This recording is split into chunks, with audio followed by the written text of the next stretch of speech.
Ladies and gentlemen, welcome to another WWE Reddit video. This is the series where you can submit your photos, videos, memes, questions, or anything related to the world of professional wrestling over on the Santi Zap Videos Reddit page. So if you'd like to be featured in next week's WWE Reddit video, make sure that you check out the Reddit page. There's a link in the description for you. As always, don't forget to subscribe to this channel, ring the bell for notifications. If you're a wrestling fan, I am incredibly confident that you're going to fall in love with this YouTube channel because we always upload daily wrestling content. And if you want more than just daily wrestling content, come over to the Patreon, patreon.com/SantiZap. We're in the middle of WrestleMania week where we're watching a bunch of the most famous WrestleMania matches of all time, alongside every single Undertaker WrestleMania match that he's ever had. All of that is over on the Patreon. We can't ever upload it here because it would just get blocked due to copyright, so come check it out. Link in the description, link in the pinned comment. Let's start the video. Can we all just collectively agree that this should be on Raw? Listen, the problem, for me at least, with this match isn't that it's on WrestleMania. My biggest problem with this match is that they didn't actually put any effort into building a match or a storyline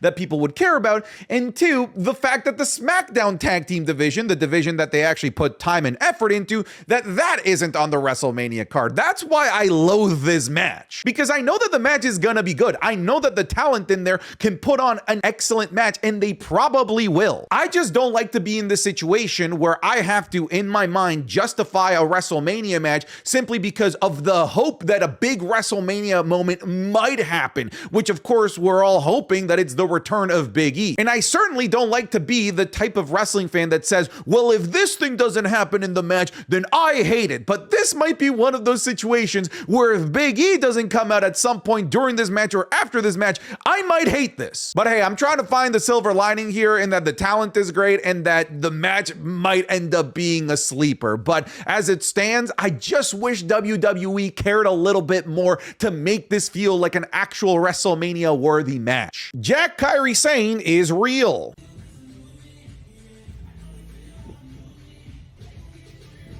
Looking Jack, Kairi. I'm seeing the internet wrestling stands losing their minds over this. I'll say this again, and I've said this before. I feel like there are tiers of obnoxious wrestling fans, but female wrestler stan accounts on Twitter are like the worst of the worst. Making your entire personality being obsessed over a female wrestler, it's weird. But anyways, I digress. I cannot wait to see Kairi Sane back in the ring. I cannot wait to see this Jack Kairi Bane dropping elbows, brother, on everybody that she sees. I do hope that they use her a little bit better. Actually, not a little bit better, a lot better, because it does feel like the last year and a bit that she's been back in the WWE, that they've not really untapped the potential that Kairi Sane can bring to the table. I'm not saying that they need to make her into the Pirate Princess again, although that would be pretty cool, but I would just love for WWE to actually like unleash Kairi Sane into the women's division as opposed to just keeping her to the side, which is what they've done for the majority of her run on the main roster. Anyways, I can't wait for Kairi Sane to be back. It'll probably be shortly after WrestleMania. Maybe she'll come back with Asuka, reunite Damage Control. We'll see. Looks like Santi wasn't the only one caught in 4K. You know, Pat, you sort of gotta... Oh, Adam Pearce! Ah! Nick Baldus! Oh, you got caught. The smile too. That's awesome. Have they surpassed Edge and Lita? Well, I mean, is the question really a fair question? Like, are they trying to be like Edge and Lita? I would say that the answer is no. Like, they aren't trying to be like overtly uncomfortably sexual. Like, this is just an annoying couple on screen and they play the role beautifully. Like, this is like my favorite pairing on WWE TV in recent time. I don't even think that it's worth trying to compare them to Edge and Lita. They're like not even the same thing. The only thing that makes them similar, it's that they're a WWE on-screen couple, but that's about it. I don't even want to compare them to Edge and Lita. I want them to be like their own thing. They are one of one. They are original in their own right. If we just try to compare them to something in the past, when we're just doing ourselves a disservice. I personally like Dom and Liv way more because we get to see Liv in the ring more than we got to see Lita in the ring when she was paired up with Edge. On top of that, they're hilarious together. Like, their chemistry in terms of like on-screen comedy is like spot on. They play the role so well. I personally think that they're better than Edge and Lita, but again, comparing them is like a kind of a null point. Am I crazy for thinking that El Grande Americano is Kurt Angle? Look, I think that there is a world where at some point during the WrestleMania 41 match, El Grande Americano will get unmasked and somehow, some way, it won't be Chad Gable. I think it would be absolutely hilarious if there is a body double at some point and we unmask El Grande Americano and it's somebody that we just weren't expecting, because everyone is expecting it to be Chad Gable, which I don't really understand why, because obviously it's not Chad Gable. Santi and Chill, wrestling fans, when it's time to relax after a long day. Yeah! That's awesome. Listen, I've received messages from you guys that you guys watch my videos in all kinds of different ways. Somebody sent me a picture of them watching my videos on their Samsung smart fridge. There was a guy that sent me a whole story about how he got fired from his job because he was watching one of my really, really long videos during his break, and he went well over his break and got his ass canned. I've even heard of people saying that, like, Santi, I got you paused during the goon sesh, which is like wrong. Don't involve me in your goon session any way, shape, or form. And then like the actual like normal people that, hey, we watch you during dinner time, during breakfast, whatever it might be. I had like a whole family at Elimination Chamber tell me that, yeah, we like turn on your videos for dinner time. It's like our pastime while we eat. And I'm like, that's awesome. So I just wanted to use this to say that I appreciate you in any way, shape, or form that you watch my videos, for whatever reason that you watch the videos, whether it's entertainment, maybe you want to be informed, maybe you just want some background noise. Some people tell me that they use me to sleep. Am I that goddamn boring? But hey, if you're watching, I'm happy, so thank you. Can we talk about how good Karrion Kross is in ring? Karrion Kross might be one of the most fumbled NXT to main roster talents, like legitimately ever. He was awesome in NXT. He was fantastic in NXT. His presentation, his matches were great. And then they took everything that made Karrion Kross awesome when they moved them to the main roster and completely stripped it away. And it did so much damage to Karrion Kross that he's still, in my opinion, trying to fix the broken blocks that WWE shattered in front of us all of those years ago. But I will say Karrion Kross is underrated. There is no reason why Karrion Kross should only be having matches on Monday Night Raw every like 4 months. His last singles match before the last one against AJ Styles was in June of 2024. And then before that, his last match in general, which was a multi-man tag team match, was before Raw was even on Netflix. This guy is too talented to be kept on the sidelines as much as he has been. I obviously don't know if there's like injuries involved or anything like that, but like I've never seen anything reported. It just sort of seems like they just don't use him, and they absolutely should. Now, don't get me wrong. I don't think that Karrion Kross is this like god level wrestler or whatever. I don't think that he's like the next coming of Daniel Bryan or anything like that, but he is way too good in his own right to not be featured as often as he should be. Agree? There is no wrong decision in this match, in my opinion. A rare occasion where a multi-man can't have an incorrect winner. I entirely agree with this statement. We've had a couple of these scenarios in the past where it's like, man, WWE did everything right where anybody could win, and I'm just in general happy, and so are the majority of fans. This is another one of those situations. It's especially extra rare situation when you do it at WrestleMania, because WWE has done such a great job of building each one of these four guys in the build up to this match. Even Finn Balor, who in my opinion, they've struggled poorly, like a lot with Finn Balor over the last like 2 years in terms of his booking. But even with Finn Balor, they managed to figure it out and create an interesting narrative around him leading into this match that connects to Dominic Mysterio, that connects to Penta, to Braun Breaker. I love the build to this, and I love the fact that all four guys have an interwoven story arc with one another where they've managed to make the baby faces hate each other, and they've managed to even make the heels have a problem with each other, and of course the heels versus the baby faces, It's just a really all around, really solid build to a mid-card title. Compare this to the absolute lack of build to last year's mid-card championship match, like the Gunther versus Sami Zayn for the exact same title, and you'll see that the build to this is infinitely better. This should have been the big 4 matches at WrestleMania. This was what a lot of people were fantasy booking. Not so much like Gunther versus John Cena. I feel like that kind of came into the pantheon of booking a little bit later on once we found out that John Cena was going to have his last WrestleMania match. But like Randy Orton versus Cody Rhodes was something that I was projecting as early as a year in advance. We all thought like immediately after WrestleMania 40 that the Mania 41 main event was going to be Rock and Roman. And we all, literally everyone, expected them to run back Seth Rollins versus CM Punk, the match that they weren't able to do at Mania 40, and do it at Mania 41. But then instead they did it not once, but twice on like free TV on Monday Night Raw. This Mania card would have been like unreal, like legitimately like an unbelievably good card. But instead, we're in a completely different universe where we have a heel John Cena going against Cody Rhodes. We have a Randy Orton that, as of the making of this video, doesn't even have a match. The Rock isn't even on the show. We have Seth Rollins and CM Punk, yes, but they managed to find a way to put Roman Reigns in there. And then Gunther is going up against Yeet Merchant Jey Uso. So we got something like very, very different from what many of us were expecting months before the Mania card started to really like pull itself together. But this would have been awesome. This is how LA Knight versus Jacob Fatu will end. Now, this is a hot take. Do you agree with it? What's your most controversial wrestling take? If Finn Balor didn't get injured, he will be the Cody of today. Oh!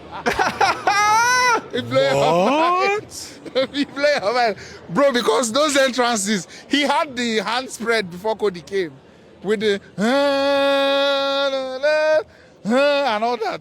He had it, but bro, we will never know because of the injuries, right? With the way Finn was going, trust me, bro.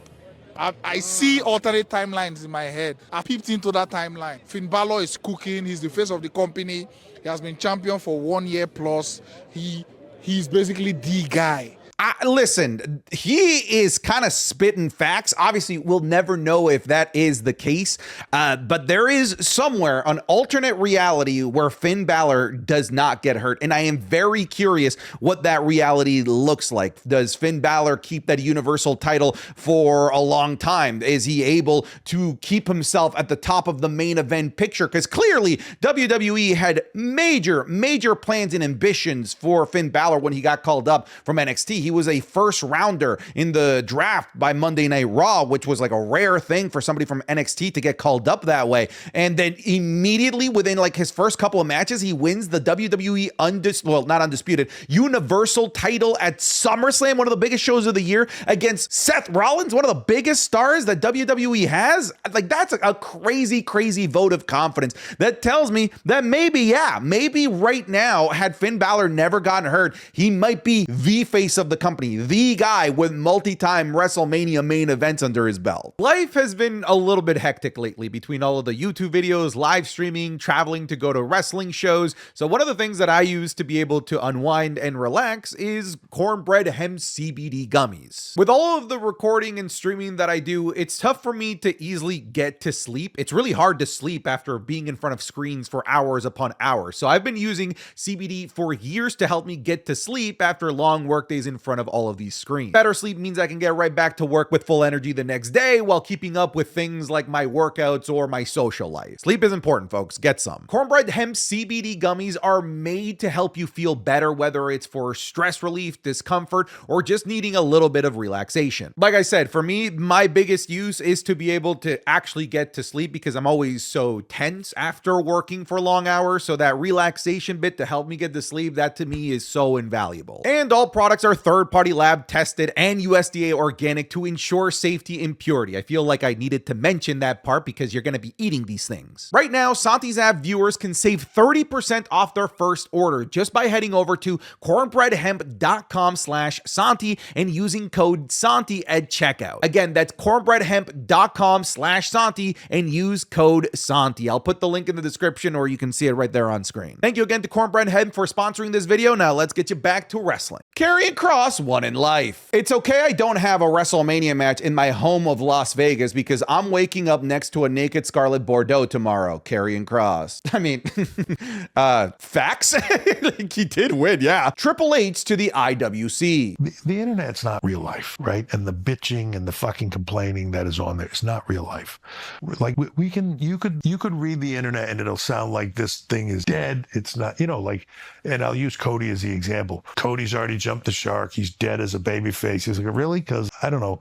I'm in an arena with 10,000, 15,000 people every night going ape shit for me, selling the most merchandise. He's like, yeah, sure, whatever you want to say on the internet. Right, that's the. Okay, so I have some thoughts on this. I feel like he picked the absolute worst example because even within the minority that is the online internet wrestling community, because at the end of the day, we are a minority of wrestling fans, I would say that the minority within the minority says that Cody Rhodes has jumped the shark. I still think that most people in the internet wrestling community believe that Cody Rhodes is like the top guy and doing a great job as champion. So I feel like he picked the worst example. I feel like if anything, he maybe should have used the example of Jey Uso. But anyways, I digress. I feel like he is only saying that the internet opinion doesn't matter when it's negative, which I think is entirely unfair. I feel like if you're willing to take the internet's opinion when it's good and positive, you got to take it both ways. The sword cuts both ways, my man. You got to take the negative with the good as well. And what do I mean by that? Like, look at WWE. Like, they often boast about the positive online reaction that they get over one thing that they do or another. Like, look at this, how many hundreds of millions of views that this got.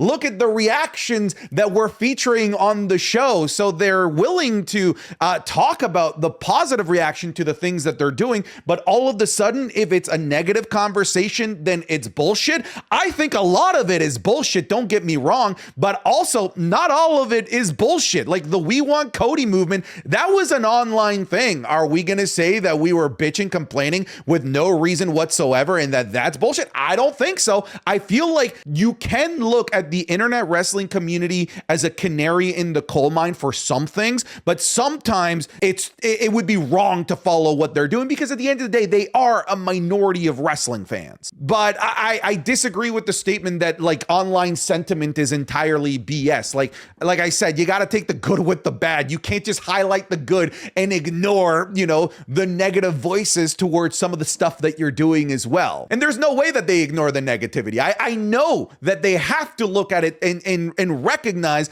that, okay, maybe we should change things up. And we literally just have a recent example with apparently WWE changing El Grande Americano from being from the Gulf of America to the Gulf of Mexico. Why? Because of negative online feedback. I thought online feedback was BS, so why are we changing it? Anyways, I thought that this was a really interesting conversation, but I don't think it's as black and white or as binary as internet conversations are BS. I don't think it's as simple as that. Robbed. As things stand, Ricky is set to miss WrestleMania 41. That's criminal, man. Criminal. We talk about some people that have worked so hard to get on this WrestleMania card, and Ricky was at the very, very top. It's a shame, really, what WWE does with some of their best talent. Damn, that looked a little too real. Oh my God, dude, yeah, that does look. So I saw this on TV too, and that looked like they were pissed at each other. I don't know why, but that looked pretty damn real to me. Who is the biggest NXT black and gold to main roster fumble of all time? I mean, you've got a lot here that, do fall under that category. You got to immediately take out Adam Cole. He doesn't even fit into this mold considering he never got to the main roster. That in itself can be considered a fumble that WWE let him go, but he doesn't quite fit the mold of your question. I do think that it is still Karrion Kross. The way that they completely changed everything that worked for Karrion Kross on the main roster, they put him in like leather kink gear at one point for some weird reason on the main roster. His debut match, while he's NXT champion, he gets rolled up by Jeff frickin' Hardy. Like, why? Unpopular opinion, Solo should turn babyface. He would be incredibly funny and charismatic. I wish that they let him be more funny and charismatic as a heel. I don't know that his charismatic like funny quips would necessarily work as a babyface. They work as a heel. I'd like to see more of that. You think being a Finn Balor fan is rough? Oh, don't kid yourself. There's no such thing as Santos Escobar fans. I love the dude, but come on. RIP to the people who live outside of the United States. Bro, this schedule for like WrestleMania week is insane. There's so much going on. I don't understand why they're doing the Hall of Fame 2 hours after SmackDown at 1 a.m. Eastern. Good God. Yeah, wrestling fans, we're eating, but we might be eating a little bit too much because this is a lot of wrestling to ingest. People really think he can beat John Cena. Okay. Hey, Cody. Look at the American Nightmare out there just throwing it back. That does kind of look like Cody Rhodes. I saw this floating around on Twitter. Last year's Go Home Raw before WrestleMania peak, not like this year's. Oh, dude, I forgot about that this was the go home with Seth Rollins and Cody Rhodes and even the ref getting beaten down by the Bloodline with the belt. This was awesome. But yeah, this year's, it was weak as hell. I think part of the reason is that WWE had just way too long of a road to WrestleMania, and it forced them to just sort of stretch things out way too long. Plus, like WrestleMania 40 was peak. We already know this. Which Hell in a Cell match is better? Okay, so we got end of an era or Punk and McIntyre. Punk and McIntyre is a better Hell in a Cell match. This is just the better, like bigger, better moment. So Hell in a Cell match, I'd say Punk and McIntyre. KO speaking facts. Which is great now because, you know, WrestleMania main event night one, it's always been, there's a lot of people that argue like it's not really the main event. Yeah. But now that Punk's in it this year, everyone says it is the main event. Because you don't want to take that away from them. So now it finally validates that, yeah, we've made evented WrestleMania. We've got two of them. Good old Chris Van Vliet. Dude, this interview was great. If you haven't listened to it yet, you should know Chris Van Vliet by this point. That's kind of true. I do feel like there is still a stigma that night one isn't the main event, but having people like Roman, Seth, and Punk, specifically Punk, you know, he's been vying for a WrestleMania main event his entire career. It definitely helps validate night one's legitimacy as a main event. Who is Mr. WrestleMania? I think that's a great question. Obviously, by moniker and by quality of matches, it is Shawn Michaels. Like a bad Shawn Michaels WrestleMania match isn't a thing. In terms of success at WrestleMania, you obviously got to go with The Undertaker, but like we can't discount the amount of main events that Roman Reigns has had at WrestleMania, holding the record for it, a record that held for a long time with Hulk Hogan, but I still think it's Shawn Michaels. I hear that moniker and I immediately think of Heartbreak Kid Shawn Michaels. Everyone's a gangster until a real gangster walks in the room. This is a meme, man. Like this is a new meme template. Damian Priest, that face is I'm gonna turn it into a Twitch emote because it's that good. What's your reaction if Rhea does this to Bianca and Io at WrestleMania? I mean, I would be pissed, but I would also be pissed like every other way around. Like if Rhea does this to both of them, or if Io does this to both of them.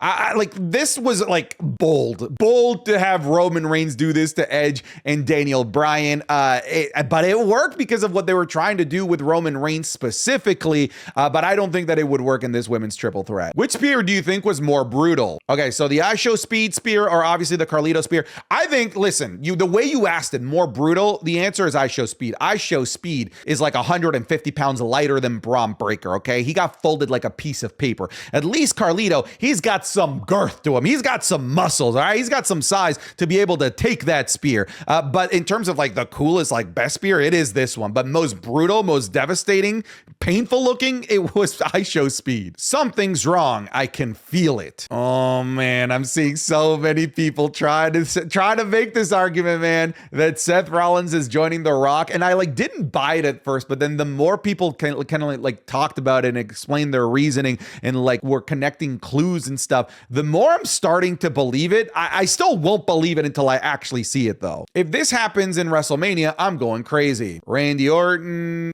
versus Aleister Black, that'd be cool. It looks like Aleister Black is coming on SmackDown though. The way that his teases have been going, it looks like we're seeing these numbers of 4 and 25, which is the first, which would be Friday Night SmackDown at some point, like after WrestleMania. Actually, it'd be the SmackDown after WrestleMania, which I think would be a good place to debut him. I don't think WrestleMania is the right place. Name your first WrestleMania when you started watching WWE. So I started watching WWE during the build-up to WrestleMania 18. Oh my God, bro. That's considered like a vintage WrestleMania, bro. There was somebody that said that any WrestleMania under 30, like 29 and under, is considered an old school classic WrestleMania, and that like blows my freaking mind. WWE hasn't made fire posters like this in a long time. Oh, dude, this is incredible. An absolutely incredible like work of art. I do think that this is pretty much kind of telling us that Randy Orton is going to be the face of this PLE, and if you're going to be the face of this PLE, you're probably going to be main eventing it, I would presume. I wouldn't be surprised if we get Randy Orton versus, dare I say it, John Cena at Backlash. As it currently stands, David Otunga is set to miss WrestleMania 41 this year. Like I said with Ricky, man, the world is just, it's an unfair, cruel place. Which main event are you looking forward to the most? Men's triple threat or John Cena, Cody Rhodes? I'm looking the most forward to Cody Rhodes and John Cena because I feel like this is the thing that could like fundamentally shift what WWE programming looks like over the next several months. So this is the one that like all eyes are going to be on for me. Obviously, like the potential of seeing Cena finally break 17 as well is like an extra cherry on top of why this match is like must see. Drew McIntyre is too damn good on the mic. See clearly. God damn it. We went the whole video without getting one of these. Santi, do you believe now? I'm a firm believer that Chad is not El Grande Americano, but this is interesting. Yeah, I've been seeing people circulating that they've got the same cut. Like, I don't know, man. Like, are you a doctor? Are you a forensics analyst? Like, that might be similar, but the same? I don't know. I see some differences there. I can't concretely say that that's the same cut. Not gonna lie, what happened to A-Town Down Under is just sad, especially Austin Theory. Oh, this is, yeah, Raw went off the air a couple weeks ago.